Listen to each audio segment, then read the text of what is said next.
वक्रतुण्ड महाकाय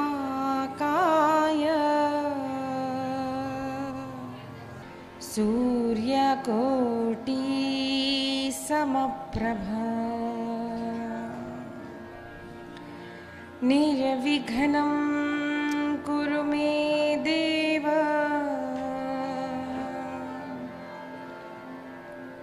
सर्वकार्येषु सर्वदा।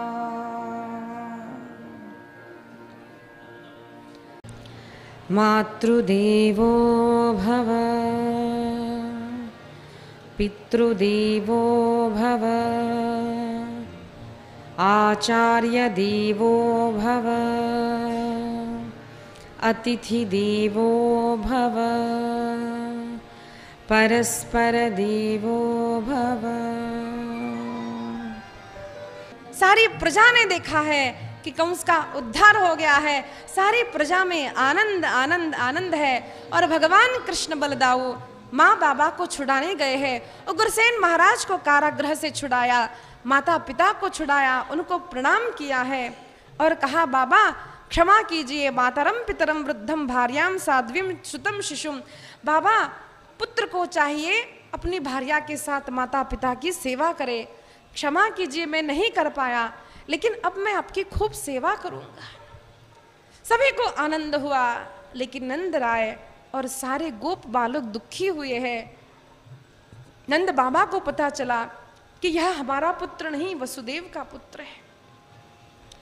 कृष्ण आते हैं, कृष्ण कहते हैं बाबा आप चिंता मत कीजिए, बाबा मैं आपका ही पुत्र हूं, लोग तो कुछ भी कहते हैं, बाबा अब मैया से कहना मैं आऊंगा, बाबा मैं आऊंगा। नंदराय ने कहा तो तुम यहीं रहोगे? मित्रों ने कहा तुम यहीं रहोगे? कन्हैया ने कहा अभी यहां पर मुझे बहुत काम करना है, मैंने कंस को मारा है तो सारे असुर मुझसे शत्रुता करेंगे, मैं वृंदावन आऊंगा सारे शत्रु असुर वृंदावन पर आक्रमण करेंगे, मेरे गोपों को गोपियों को कष्ट होगा, मुझे अच्छा नहीं लगेगा। मित्रों ने कहा अच्छा कन्हैया हम समझ गए, आपकी इच्छा है कि आप यहीं रहे, ठीक है कन्हैया जैसी आपकी इच्छा। सबको दुख हुआ, लेकिन प्रेम उसी को तो कहते हैं ना, प्रेम स्वार्थ का विचार नहीं करता, प्रेम अपने प्रियतम का विचार करता है। अनेक लोगों को लगता है प्रेम और काम एक ही है। हम साधारण भाषा में उपयोग करते हैं, अरे हमारा तो बड़ा प्रेम है आपसे, अजी हमारा तो बड़ा प्रेम है आपसे। वहां हमारा भाव होता है स्वार्थ। मानव मानव से शरीर सुख चाहता है, धन का सुख चाहता है, कुछ न कुछ काम चाहता है, लेकिन कुछ भी नहीं चाहिए, बस तुम सुखी रहो। ये जहां पर है ना, वहां समझना उस व्यक्ति में हमारा प्रेम है अथवा उस व्यक्ति का हम में प्रेम है। जी डायमंड और कोल दोनों ही कार्बन है, डायमंड हीरा आणि कोळसा दोन्ही कार्बन आहेत। त्याप्रमाणे कामनेला जी किंमत, प्रेमाला जी किंमत आहे ती कामनेला कधीच येऊ शकत नाही।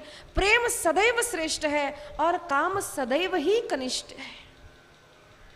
शुद्ध प्रेम था इनका, कोई स्वार्थ नहीं। कन्हैया तुम चाहते हो यहां रहो, भले रहो, भले रहो कन्हैया, तुम सुखी रहो। सारे मित्र दुखी हुए, नंद बाबा दुखी हुए, वृंदावन को वापस लौट आते हैं।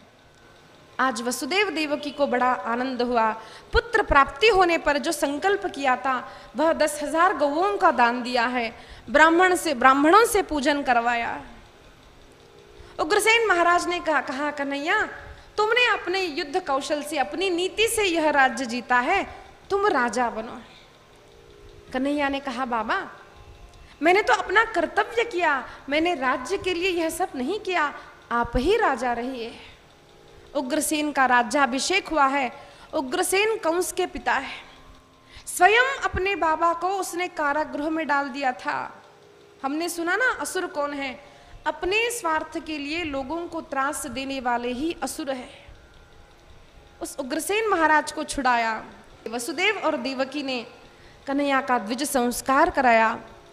दोनों ही बलराम और कृष्ण सांदीपनि ऋषि के यहाँ पढ़ने गए हैं।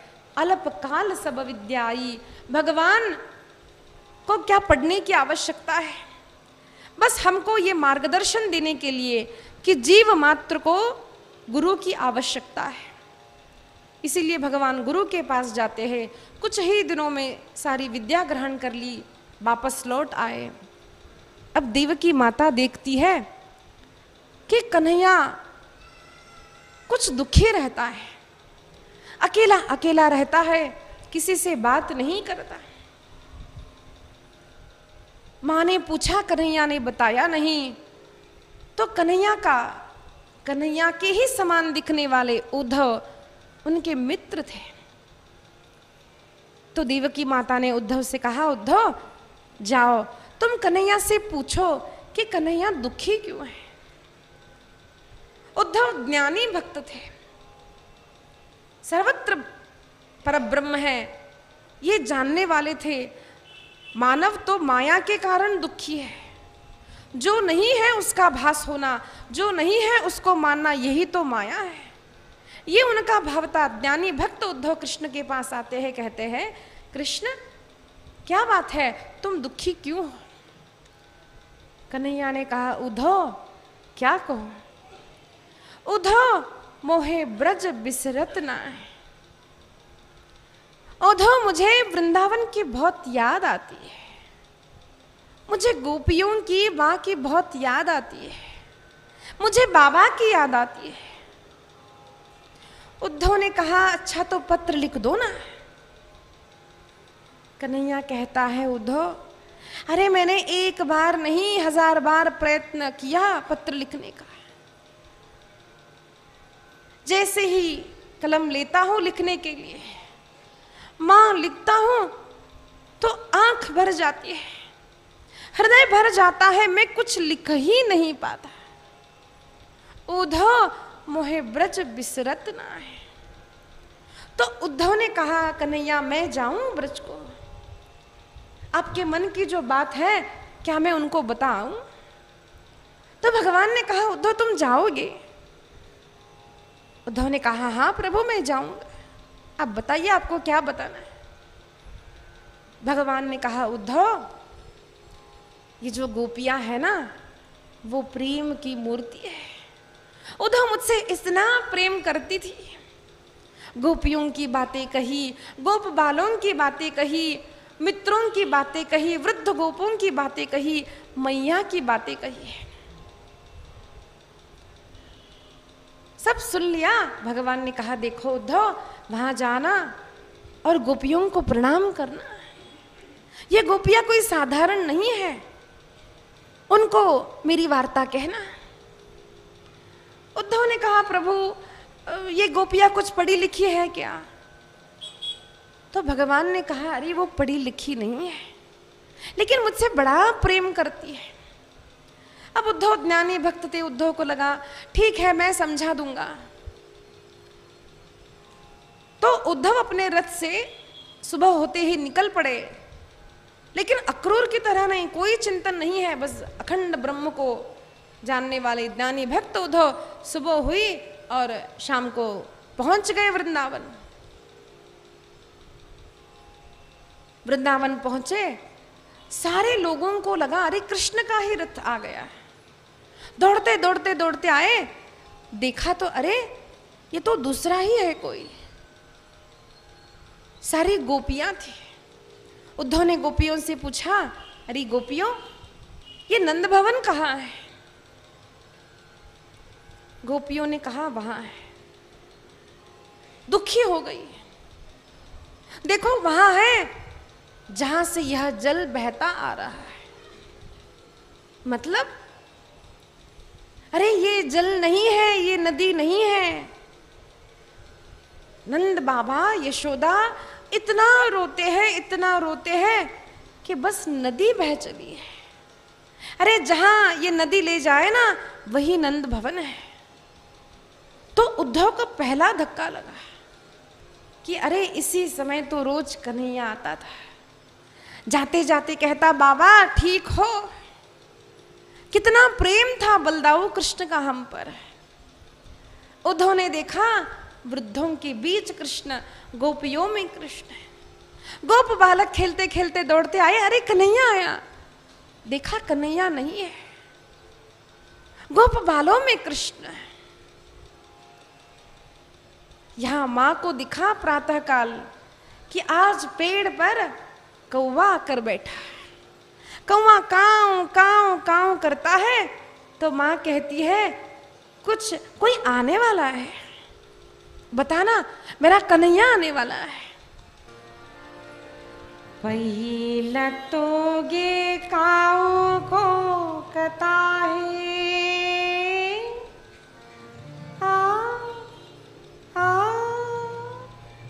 पहिला तो गे काऊ को कता है, शकुन गे माहे सांगता है।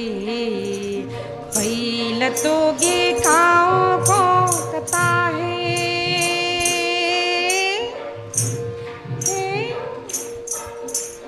पहिला तो गे काऊ को कता है, शकुन गे माहे सांगता है।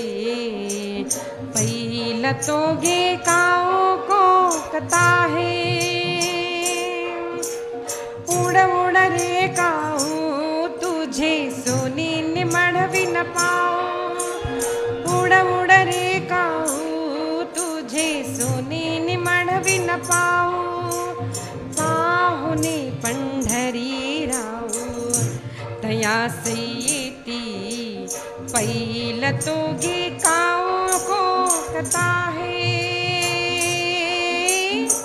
पहिला तो गे काऊ को कता है, शकुन गे माहे सांगता है। पहिला तो गे काऊ को कता है।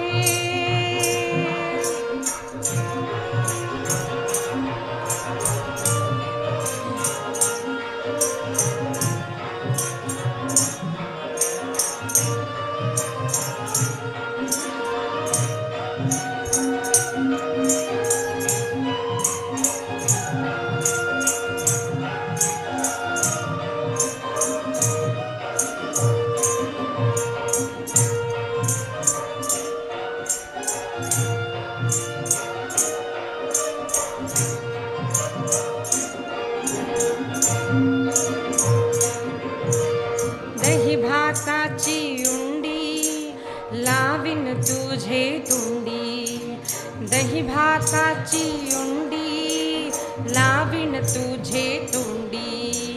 जीवा पडिये तयाची गोडी सांग वेगी, दुधे भरणी वाटी लावीन तुझे ओठी।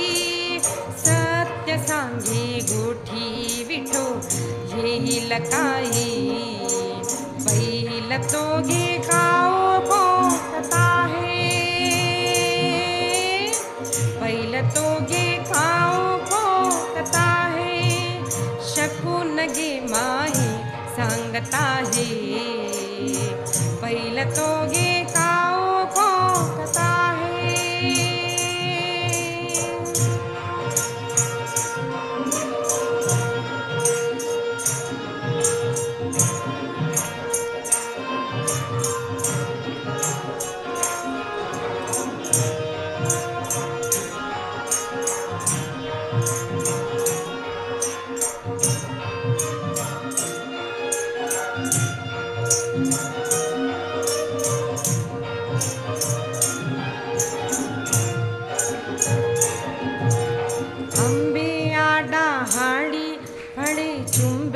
रसाड़ी आजी तेरे काली शकुन सांगे, पहिला तो गे काऊ को कता है, पहिला तो गे काऊ को कता है, शकुन गे माही सांगता है, पहिला तो गे काऊ को कता तोगे खाओ को कता है, पहले तोगे खाओ को कता है।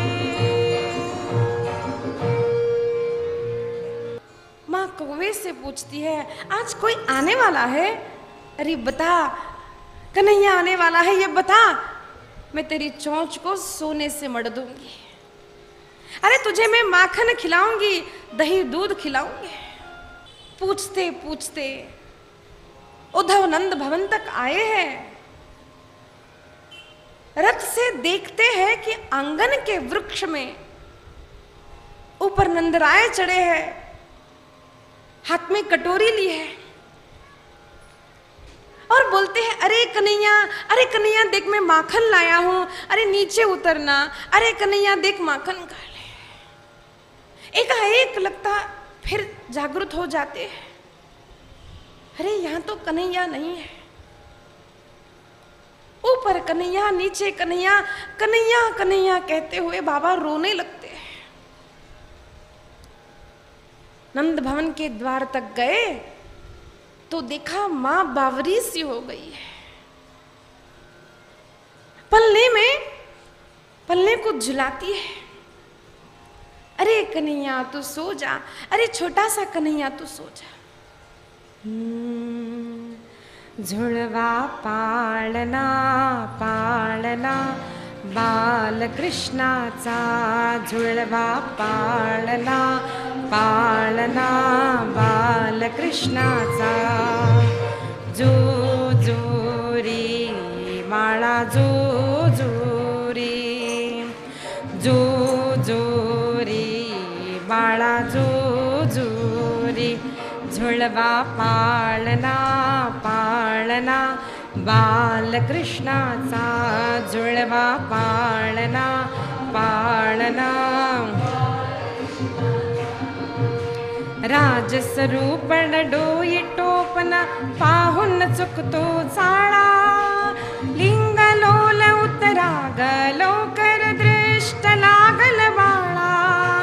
कौसल्येचा पुत्र तसा हा पुत्र यशोदेचा, झुलवा पाळणा पाळणा बालकृष्णाचा, झुलवा पाळणा पाळणा बालकृष्णाचा।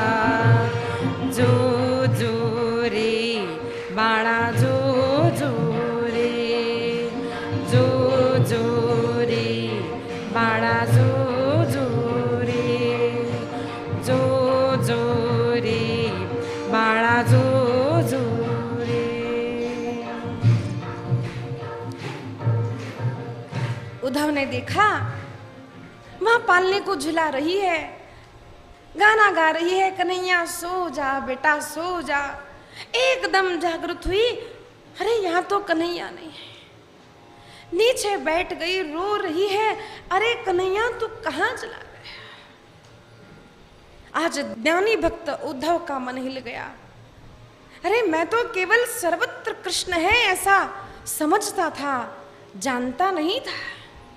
आज वृंदावन में देखा, गोप बालों में कृष्ण, गोपियों में कृष्ण, नंद बाबा में कृष्ण, कण कण में कृष्ण कृष्ण कृष्ण। क्या है ये आज उद्धव को अनुभूति हुई है। सारी गोपियों से मिले हैं, वर्णन आया है भ्रमर गीत का। उद्धव कहते हैं, अरे गोपियों चिंता करना नहीं, तुम जिसे कृष्ण कृष्ण समझती हो ना, अरे वो तो परमात्मा है, अरे वो साक्षात परमात्मा है, वो यहां भी है, तुम देखो अपने हृदय में भी है। तो गोपिया कहती है, उद्धव अच्छा वो सर्वत्र है, तुम्हें लगता है हम जानती नहीं। एक गोपी ने कहा, उद्धव रोज मैं पानी जब भरने जाती हूं तो मेरे पीछे पीछे चलकर आता है। अरे उद्धव एक दिन मेरे पैर में कांटा चुभ गया तो पीछे से कन्हैया ने आकर निकाला था। अनेक सखियों ने कहा, उद्धव कन्हैया रोज रोज हमारे घर आता है और हमारा माखन खाता है, तुम्हें क्या लगता है कन्हैया यहाँ नहीं है? अरे कन्हैया यहाँ भी। श्याम कहीं ना गयो साजनी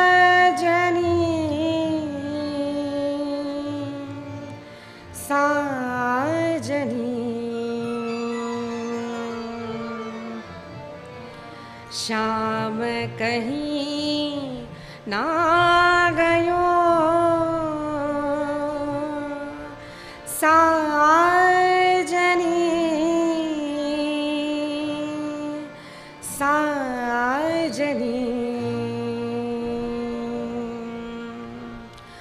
अल्प की सेवा कीन्ही ना कीन्ही,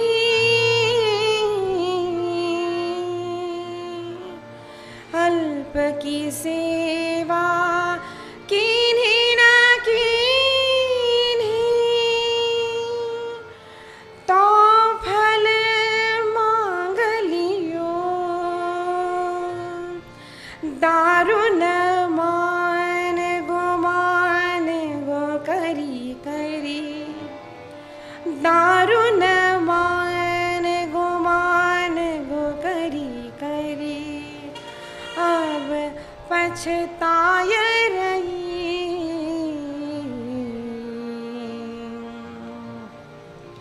श्याम कहीं ना गयो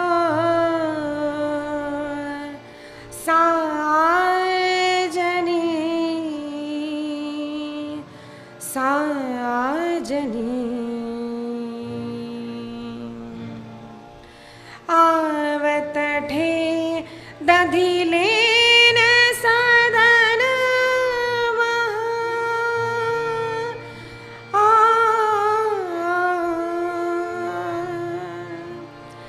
आवत ठे दधिलेन सदन डह डह बोली रयो ज्ञानेश्वर पग पखरनते प्रभु, ज्ञानेश्वर पग पखरनते प्रभु, हियते प्रगट भयो श्याम कहीं ना गयो साजनी साजनी। श्याम कहीं ना गयो साजनी साजनी।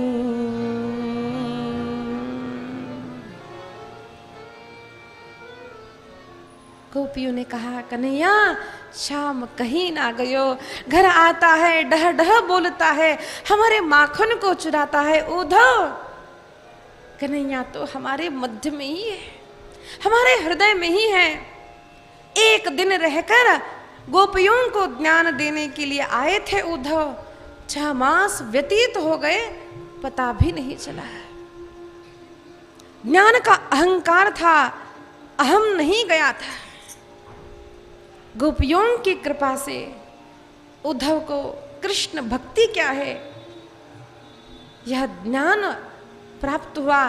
कण कण में वासुदेव सर्वम क्या है यह केवल शब्दात्मक नहीं, यह अनुभवात्मक ज्ञान सद्गुरु की कृपा से ही होता है। गोपियों की कृपा से उद्धव को प्राप्त हुआ। सारी गोपियों ने, किसी ने पत्र दिया, किसी ने माखन दिया, अलग अलग पदार्थ दिए हैं। माँ ने कुछ दिया, बाबा ने कुछ दिया।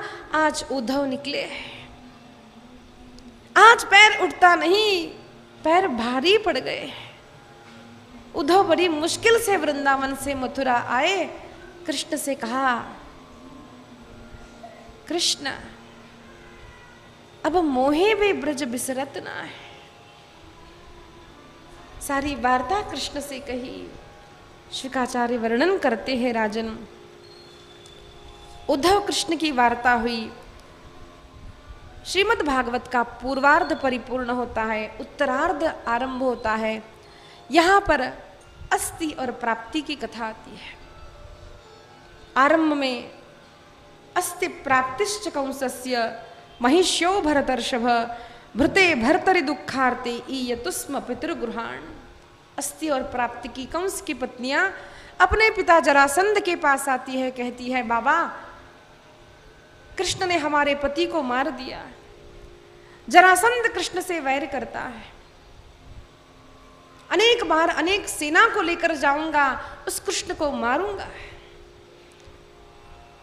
जीवन के पूर्वार्ध में भले जो हुआ हो, संत वर्णन करते हैं उत्तरार्ध में भी अस्ति और प्राप्ति का त्याग करना चाहिए।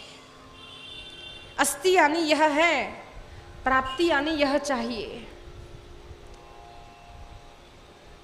उत्तरार्ध जब आरंभ किया है तब 51वां अध्याय है। 51, 52, 53, यहाँ पर वन वन वन आता है।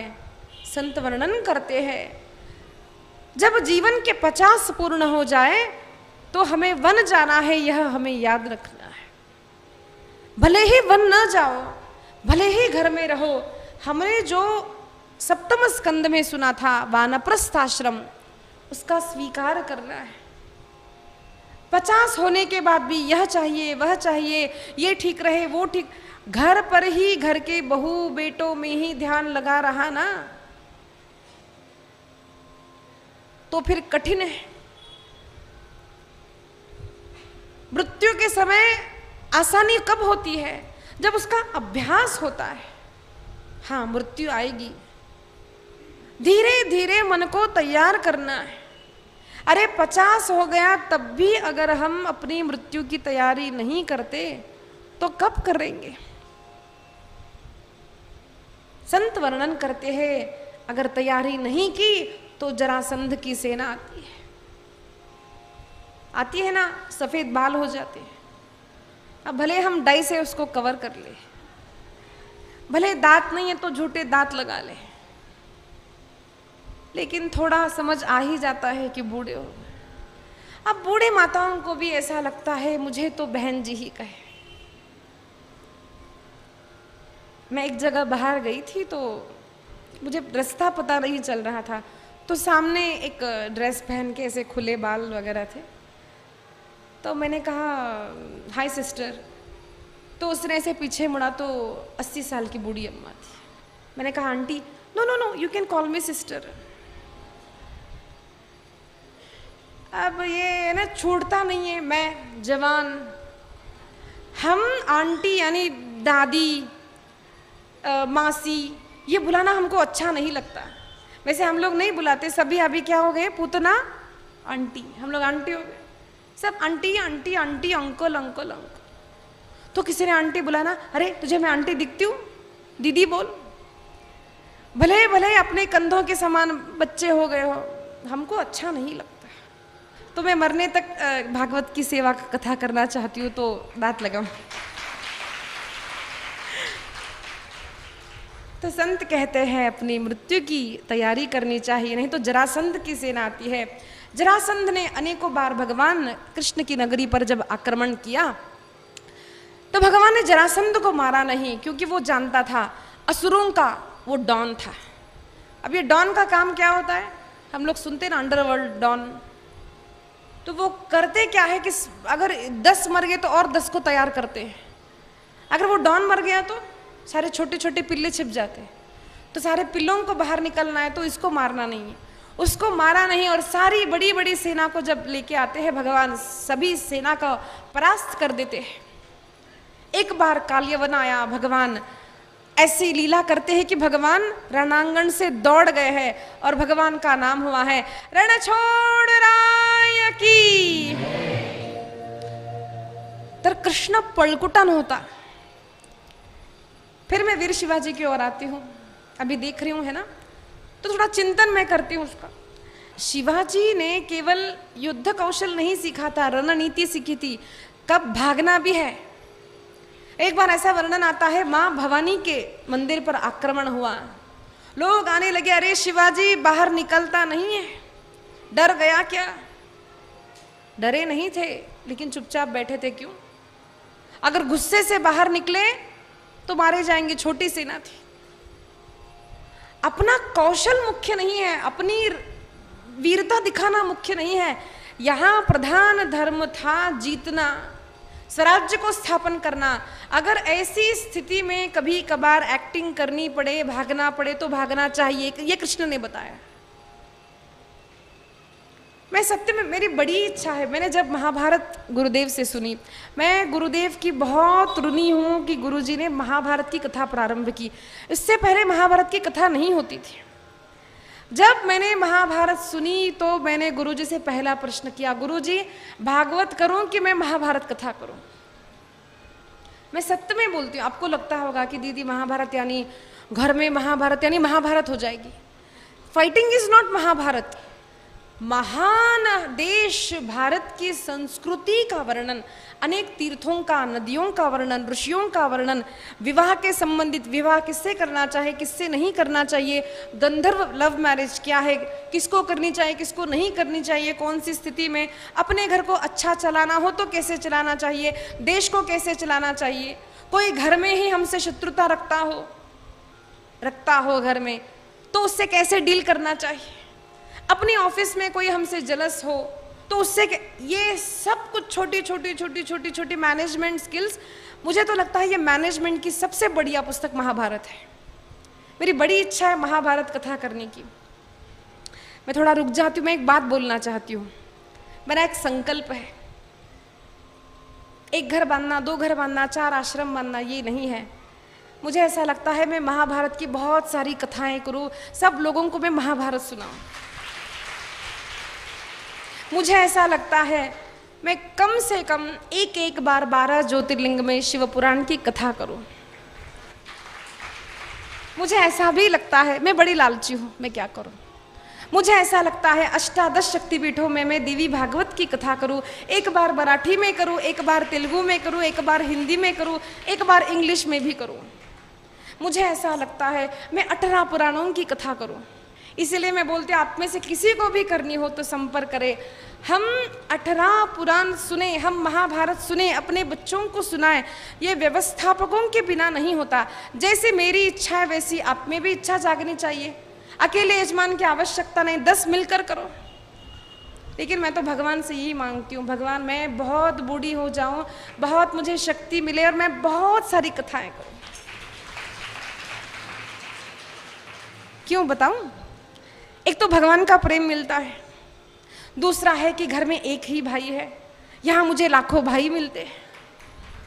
घर में 4 ही बहनें हैं, मुझे यहाँ ढेर सारी बहनें मिल जाती है। यहाँ इतने परिवार मुझे मिलते हैं, इतना प्रेम, इतना आशीर्वाद मिलता है, भगवान मिलते हैं। अनेक संतों का दर्शन कथा से होता है। इसलिए मैं तो लोभी हूँ, लोभी ही रहूँगी। अब आप सोच लो, आपका संकल्प है तो बोलना दीदी को आकर। दूसरी एक बात मैं कहना चाहती हूँ, यहाँ पर छोटे छोटे बच्चे भी बहुत अच्छी कथा सुनते हैं। तो देखिए, कथा केवल वृद्ध लोगों के लिए नहीं है, कथा छोटे बच्चों के लिए भी है। तो छोटे बच्चों के लिए भी अगर आपको कथा रखनी है तो ऐसे नहीं, उनको समझाने की। मैंने एक बार स्कूल में कथा की थी महाराष्ट्र में, तो LKG से लेकर 10वीं कक्षा तक बच्चे थे। तो वहाँ पर मैंने उनको राम कथा, महाभारत, भागवत का सार, बच्चों के लिए क्या कहा है भागवत में, बच्चों के लिए महाभारत में क्या कहा है, दिनचर्या कैसी हो, कैसे खाए, जब उनको जैसे सुसाइडल आजकल अटेम्प्ट बहुत हो गया बच्चों में, तो बच्चे निडर कैसे बने, धैर्यवान, ये सारी चीज़ें मैंने बच्चों के लिए कही थी।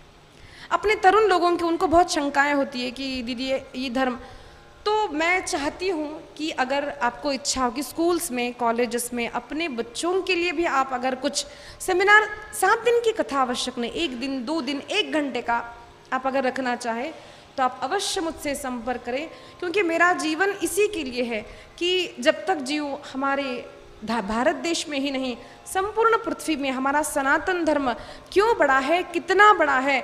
जितनी हो सके उतनी संतों की और सनातन धर्म की सेवा करनी है।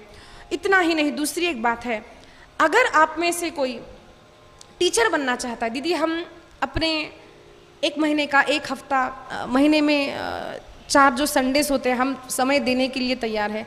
हम बच्चों को कुछ भगवत गीता पढ़ाएंगे, हम स्टोरी टेलिंग करेंगे। तो ऐसी माताएं है ना, टीचर होती है माँ, हर माँ टीचर होती है। तो अगर आपको टीचर बन के बच्चों को कुछ सिखाने की इच्छा है तो आप संपर्क करें। अपने बच्चों को अगर आपको कुछ सिखाना है, कृष्ण कन्हैया लाल की। तो वर्णन आता है, काल्यवन जब आया तो भगवान रण छोड़ राय हो गए। अनेक बार मारा नहीं। अब भगवान ने द्वारिका की स्थापना की है, मथुरा से सारे लोगों को द्वारिका पहुंचा दिया। इतनी बड़ी नगरी, द्वार कहाँ, कम कम द्वारी ब्रह्म, हर द्वार में जहाँ ब्रह्म है वह द्वारिका है। द्वार नहीं मिला, द्वार कहाँ है ये सोचते सोचते रह गए, इसलिए द्वारिका ऐसा नाम पड़ा। ऐसे अनेक भाव संतों ने दिए हैं। तो द्वारिका की स्थापना हुई, भगवान वहाँ पर चले गए, अनेक मथुरावासी वहाँ पर चले गए। और वर्णन आता है, अब भगवान को एक पत्र मिला है जो आया है रुक्मिणी माता की ओर से। रुक्मिणी माता ने नारद जी के श्रीमुख से सुना था कि भगवान श्री कृष्ण कितने सुंदर है, कितने वीर है, उनका प्रभाव, उनका स्वभाव सुना। और रुक्मिणी माता के मन में हुआ कि मैं भगवान कृष्ण से विवाह करूं। श्रुत्वा गुणान भुवन सुंदर शृण्वतांते निर्विश्य कर्ण विवरैर हरतोंगतापम रूपम दृशाम दृश्यमताम अखिलार्थनाभ। रुक्मिणी माता ने 8 श्लोकों में पत्र लिखा है। भगवान से कहा, नाथ मैं केवल आपसे विवाह करना चाहती हूँ। तो देखिए, अनेक लोगों को लगता है ये लव लेटर है, यानी ये प्रेम पत्र है। वैसे प्रेम पत्र था, लेकिन एक जीव का परमात्मा के लिए था।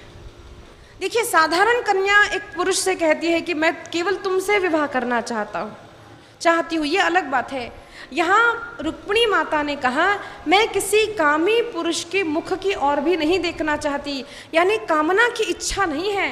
हे ब्रह्म, हे पर ब्रह्म कृष्ण, यह जीवन, यह शरीर, यह मन केवल आपका है, मैं केवल कृष्ण प्राप्ति करना चाहती हूँ।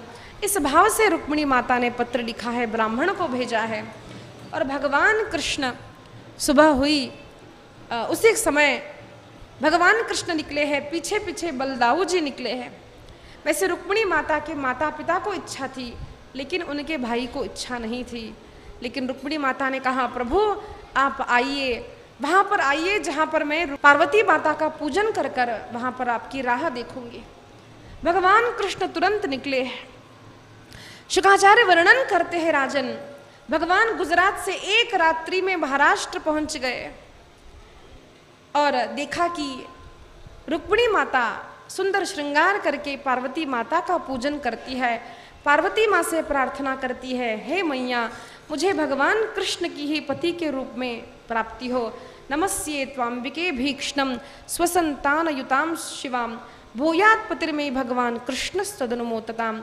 माँ कृष्ण ही मेरे पति हो। और जैसे ही रुक्मिणी माता पर्वत से नीचे नीचे उतर कर आ रही है, उनका तेज, उनका रूप देखकर अनेक असुर मोहित हो गए। शिशुपाल के साथ उनका विवाह होने जा रहा था। अनेक असुरों ने जब काम से देखा, माँ ने ऐसा तेज प्रकट किया है, सारे अचेत हो गए। भगवान कृष्ण वहां पर रथ लेकर आए, अपना हाथ दिया है। रुक्मिणी माता ने कृष्ण के हाथ में अपना हाथ दिया। रुक्मिणी कृष्ण भगवान की। रुक्मिणी माता को भगवान कृष्ण ले जा रहे थे, तभी अनेक असुर पीछे पीछे आक्रमण करते हैं। रुक्मी जब आक्रमण करता है तो बलदाऊ का उनके साथ युद्ध हुआ, कृष्ण का युद्ध हुआ। कृष्ण जब उन्हें मारने चले तो बलदाऊ ने उन्हें रोक लिया है। कहा, देखो भैया, गोपाल कृष्ण भगवान की। फिर भगवान श्री कृष्ण रुक्मिणी को लेकर आए और द्वारका में भगवान कृष्ण और रुक्मिणी का माता पिता के सामने, सभी के सामने सुंदर विवाह संपन्न हुआ है। कृष्ण कन्हैया लाल की, रुक्मिणी कृष्ण भगवान की। जय जय राधा वर ब्रजधर गिरिधर की, गाओ सखी आरती युगल वर की। आओ सखी आरती युगल वर की। लिए थार हार शुद्ध प्रेम को कपूर, भाव भवन बीच ही ज्योति रही पूर्ण प्रकाश गति मति पर की, गाओ सखी आरती युगल वर की। जय जय राधा वर ब्रजधर गिरिधर की, गाओ सखी आरती युगल वर की। केल बेल फूल रही वृंदावन बीच, अनुदिन सेवी है रसिक रस बीच, जहाँ मति भूली विधि शेष हर की, गाओ सखी आरती युगल वर की। जय जय राधा वर ब्रजधर गिरिधर की, गाओ सखी आरती युगल वर की। नंद सुत कीरति जगत वंदनी, भानुकुल भूषण वृषभानु नंदिनी, रास रस सेवी है प्रिया जो हर की, गाओ सखी आरती युगल वर की। जय जय राधा वर ब्रजधर गिरिधर की, गाओ सखी आरती युगल वर की। प्रेम पुंज पाहुने पधारे हाजरी, लोचन सुफल सुध हुए गाजरी, पाए निधि रंक ने कुबेर घर की, गाओ सखी आरती युगल वर की। जय जय राधा वर ब्रजधर गिरिधर की, गाओ सखी आरती युगल वर की। दिए गलवाह जो विराजे दिव्य धाम, रास रस रसिया रसिका मणि श्याम, मंद मंद मुरली बजे है हर की, गाओ सखी आरती युगल वर की। जय जय राधा वर ब्रजधर गिरिधर की, गाओ सखी आरती युगल वर की। गाओ गाओ सखी आरती युगल वर की, गाओ गाओ सखी आरती युगल वर की। कर्पूर गौरम करुणावतारम संसार सारम मुनीन्द्रहारम सदा वसन्तं हृदयारविन्दे भवं भवानी करितस्तमं। झाले न लोटांगण वंदीन चरणा, धूळा न पाही न रूप तुझे, प्रेमे अलंकिण आनंद पूजिण भावे ओवाळीन माणे नमः। त्वमेव माता च पिता त्वमेव, त्वमेव बन्धु च सखा त्वमेव, त्वमेव विद्या शरणं त्वमेव, त्वमेव सर्वं ममैव देव। कायेन वाचा मनसेन्द्रियर्वा बुद्ध्यात्मना वा प्रकृति स्वभावा, करोमि यद्यत् सकलं परस्मै नारायणाय समर्पयामि। अच्युतं केशवं रामनारायणं कृष्णदामोदरं वन्दे हरिं, श्रीराम माधवं गोपिकावल्लभं जानकीनाथं रामचन्द्रं। हरे राम राम राम हरे हरे, हरे कृष्णा कृष्णा कृष्णा हरे हरे, हरे राम राम राम हरे हरे, हरे कृष्णा कृष्णा कृष्णा हरे हरे। कृष्ण कन्हैया लाल की, रुक्मिणी कृष्ण भगवान की।